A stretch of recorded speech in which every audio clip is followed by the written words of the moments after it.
জনাব তারেক রহমান, আপনাকে আমাদের অনুষ্ঠানে স্বাগত জানাই। আপনি আমাদের শুভেচ্ছা এবং কৃতজ্ঞতা জানবেন। আরো আছেন জাতীয় নাগরিক পার্টির যুগ্ম আহ্বায়ক ডক্টর তাজনুবা জাবিন। ডক্টর তাজনুবা জাবিন, আপনাকে আমাদের অনুষ্ঠানে স্বাগত জানাই। আপনি আমাদের সাথে যুক্ত হয়েছেন, সেই জন্য আমাদের কৃতজ্ঞতাও জানবেন। আমি আপনাকে প্রথমেই যে বিষয়টার দিকে আপনার দৃষ্টি আকর্ষণ করতে চাই সেটা হচ্ছে যে এনসিপি বা এই যে জাতীয় নাগরিক পার্টি কিভাবে বিএনপির শত্রুতে পরিণত হলো। প্রিয় দর্শক, আসসালামু আলাইকুম। এইরকম আরো বাছাইকৃত ইন্টারেস্টিং ভিডিও পেতে আমাদের চ্যানেলটিকে এখনই সাবস্ক্রাইব করে দিন এবং একটি লাইক দিয়ে আমাদের সাথেই থাকুন। অবশ্যই পুরো ভিডিওটি দেখে আপনাদের মূল্যবান মতামত অবশ্যই কমেন্ট বক্সে জানাবেন। তো চলেন আমরা সেই ভিডিও ফুটেজটি পুরো দেখতে থাকি। মানে বিএনপি কে কিভাবে শত্রু গণ্য করতে থাকলো। যেমন আপনাদের একটা জনপ্রিয় বয়ান আমরা এরকম শুনি যে আপনারা 15 বছর কোথায় থাকেন, 15 বছর আপনারা পারেন নাই, কিন্তু 15 বছর যে বিএনপি পারে নাই সেটার দায় কিন্তু আমাদের সবার।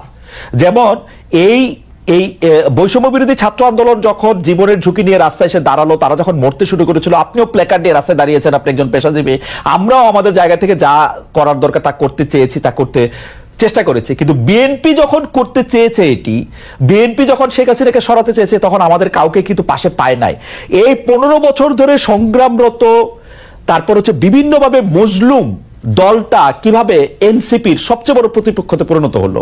তারা কথায় কথায় বিএনপিকে শ্লেষ করে, বিএনপি পারে নাই, বালুর ট্রাক সরাতে পারে নাই, দৌড়ানি দিয়ে এই আগে যদি দিতেন তাহলে এতদিনে ওরা পলায় যেত। এগুলি বিএনপিকে কেন শুনতে হইতেছে? মানে বিএনপির অপরাধটা কি? এবং সেটা কিন্তু আজকে থেকে না, প্রথম দিন থেকে।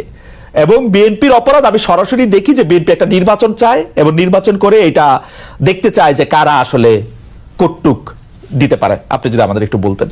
এই 5 আগস্টের পরে কিন্তু প্রত্যেকটা ফ্যাসিবাদ বিরোধী শক্তি যার যার ব্যানারে ফেরত গেছে।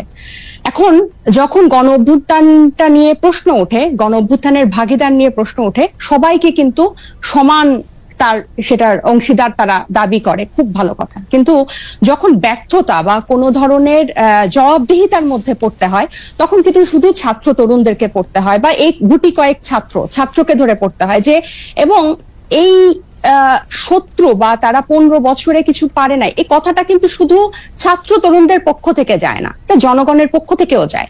আপনি যদি আপনাদের এই অনুষ্ঠানগুলোর নিচে কমেন্ট গুলা দেখেন, কখনো যদি চোখে পড়ে, এখানে কিন্তু যাদের প্রকৃত অর্থে যাদের অ্যাকাউন্ট আছে, এরকম অনেক মানুষ কিন্তু খুব সুন্দর সুন্দর কথা লেখে এবং কাউকে অ্যাটাক করে না, খুব গঠনমূলক ভাবে কিন্তু লেখে। এটা থেকে কিন্তু আপনারা নিজেরাও বুঝতে পারবেন এবং আশেপাশের মানুষ থেকেও বুঝতে পারবেন যে গত 15 বছরে একটা যোগ্য বিরোধী দল হওয়ার ব্যর্থতা কিন্তু এদেশকে ভুগিয়েছে। একটা সফল বিরোধী দল হওয়ার ব্যর্থতা কিন্তু এদেশকে ভুগিয়েছে। এটা শুধু ছাত্র জনতা হিসেবে আমরা যে বলি যে, বা এনসিপি এই নতুন করে যেটা বলে, ব্যাপারটা তা না। আরেকটা বিষয় হচ্ছে, এই শত্রু বা এই মুখোমুখি দাঁড় করানোর ব্যাপারটা কিন্তু এক দিক থেকে না। আপনি দেখবেন এই যে কিছুদিন আগে এক টক শোতে আমার এক সহ আলোচক বলছিলেন, আমি 90 সালের গণ অভ্যুত্থানের একটা কথা বলছিলাম, উনি বলছেন 90 সালে তোমার বয়স কত ছিল, বেয়াদব, অপরিপক্ক, আদব কায়দা জানে না, তোমাদের বয়সে মানে এক একজনের, আমাদের রাজনৈতিক জীবন বা রাজনৈতিক পথ চলা তোমাদের বয়সের বেশি। এই যে খাটো করে দেখা, এই যে হেয় করে দেখা, তো এটার প্রতিক্রিয়াতেও কিন্তু কিছু কথা চলে আসে। না ডক্টর জাবিন আসেন আমরা একটু আমার ব্যর্থতা, আমি আপনার প্রশ্নটা আসলে বুঝাইতে পারছি কিনা আমি জানি না।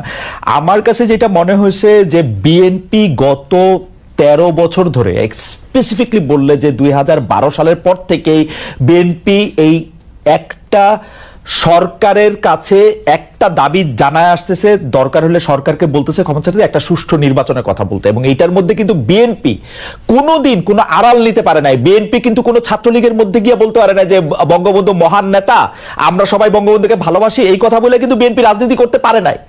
বিএনপিকে রাজনীতিটা করতে হয়েছে বিএনপির কথা বলেই, শেখ হাসিনার এগেইনস্টে কথা বলেই বিএনপি রাজনীতি করতে হয়েছে। তার জন্য মামলা, মোকদ্দমা, জেল, জুলুম যত কিছু করছে, চা খাচ্ছে।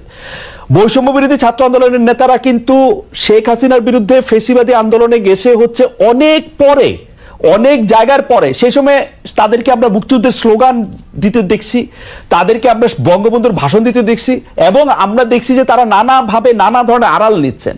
বিএনপি কিন্তু এই সুযোগটা পায় না। আমার প্রশ্নটা হচ্ছে, যেই বিএনপি এত ত্যাগ করলো, এবং তারা কিন্তু সরকারে গিয়া 3 জন মন্ত্রী হয় নাই, 3 জন মন্ত্রী এই বৈষম্য বিরোধী ছাত্ররাই হয়েছে।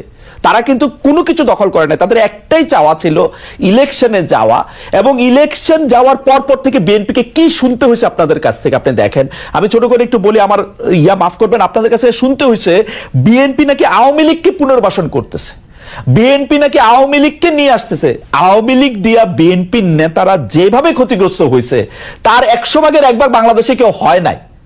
এরপরও বিএনপি কেমনে শত্রু হইল এনসিপির, এইটার কারণটা কি? মানে বিএনপি কে ক্ষমতা থেকে ঠেকানোটা কেন এত জরুরি হয়ে পড়লো? এখানে শত্রুতার প্রশ্ন না খালেদ ভাই, এই যে কেন শুধু সুষ্ঠু নির্বাচনই চেয়েছিল, নির্বাচন কেন্দ্রিক রাজনীতি তারা করেছে। এই যে হাসিনা কিভাবে এই 3টা অবৈধ নির্বাচন করে ফ্যাসিস্টের সাম্রাজ্য টিকে রেখেছিল, তাদের রাজনীতিটাই ছিল নির্বাচন কেন্দ্রিক। কারণ নির্বাচন হলেই শুধু গণতন্ত্র হবে, গণতন্ত্র ফিরে আসবে, এটা তাদের একটা রাজনৈতিক একটা চালের, এটা বা তাদের কি বলবো আমি, পরিকল্পনার ভুল বলবো, যে তারা সবসময়, আপনিই বলছেন যে তারা সবসময় সুষ্ঠু নির্বাচনই চেয়েছে। কেন তারা হাসিনার এই যে তার যে সাম্রাজ্য, 3টা বিভাগ, এই যে সবকিছু তার একক কর্তৃত্বে, একক হাতে, প্রত্যেকটা রাষ্ট্রীয় প্রতিষ্ঠানের একটা ইট পাতা যে হাসিনার কথা ছাড়া বা স্বৈরশাসকের কথা ছাড়া চলতো না, বা মানুষকে সম্পৃক্ত করার যে রাজনীতি, এটা তো বিএনপি করতে ব্যর্থ হয়েছে। এবং জনগণের কথা না বলে, জনগণ এই যে এখনো তারা যে 31 দফা বলে যেসব গণভোট অসম্ভব বলছে, যেসবে আমরা জনগণকে সম্পৃক্ত করতে চাচ্ছি, বিএনপি আবার সেসব জায়গায় জনগণকে দূরে ঠেলে দিয়ে আবার নির্বাচনের কথা বলছে। এখানে কিন্তু আপনি দেখেন তারা কিন্তু আবার জনগণকে নিজেদের থেকে দূরে সরাচ্ছে। জনগণ কিন্তু তাদেরকে চাচ্ছে, এবং তারা একটা প্রতিষ্ঠিত রাজনৈতিক দল, তারা নির্যাতিত রাজনৈতিক দল। আপনি নিজেই বলছেন যে তারা সব সময় সুষ্ঠু নির্বাচন চেয়েছে। একটা দেশের গণতন্ত্র কি শুধু সুষ্ঠু নির্বাচনের, একমাত্র শুধু সুষ্ঠু নির্বাচনের মধ্যে এই নির্বাচন ব্যবস্থাটা কিরকম, এই নির্বাচনটা দাঁড়িয়ে আছে কিসের উপর? এই যে এই নির্বাচন কমিশনার গুলা, বিচারক এবং প্রত্যেকটা রাষ্ট্রীয় প্রতিষ্ঠান, তাদের মন্ত্রিসভাগুলা কিসের উপর দাঁড়িয়েছে? আইন শৃঙ্খলা বাহিনী, পুলিশ, র্যাব, প্রত্যেকটা গোয়েন্দা বাহিনী কিসের উপর দাঁড়িয়ে আছে? এগুলো সংস্কারের কথা, এগুলোর বিরুদ্ধে কথা, প্রত্যেকটা সবসময় তাদের একটা উপর দিয়ে কথা, যে চেষ্টা করা হবে, পরিবর্তন করা হবে, কিন্তু স্পেসিফিক্যালি উপায়টা কি, পথটা কি, তারা জনগণের কাছে সেটা পরিষ্কার করে না। যেটা ছাত্র জনতা বা এখন পরবর্তীতে হয়েছে, হয় আন্দোলনটা কোটা বিরোধী আন্দোলন দিয়ে শুরু হয়েছিল, এবং সব সময় কিন্তু এটা একটু বাংলাদেশের ইতিহাসে প্রথম না, একটা দিয়েই শুরু হয়েছিল। কিন্তু এই পুঞ্জীভূত যে স্বৈরশাসকের 15 বছরের যে পুঞ্জীভূত ক্ষোভ, সেটা কিন্তু প্রকাশিত হয়েছে একটা সিস্টেম, একটা ধাপ পেরিয়েই কিন্তু সেদিকে গিয়েছে।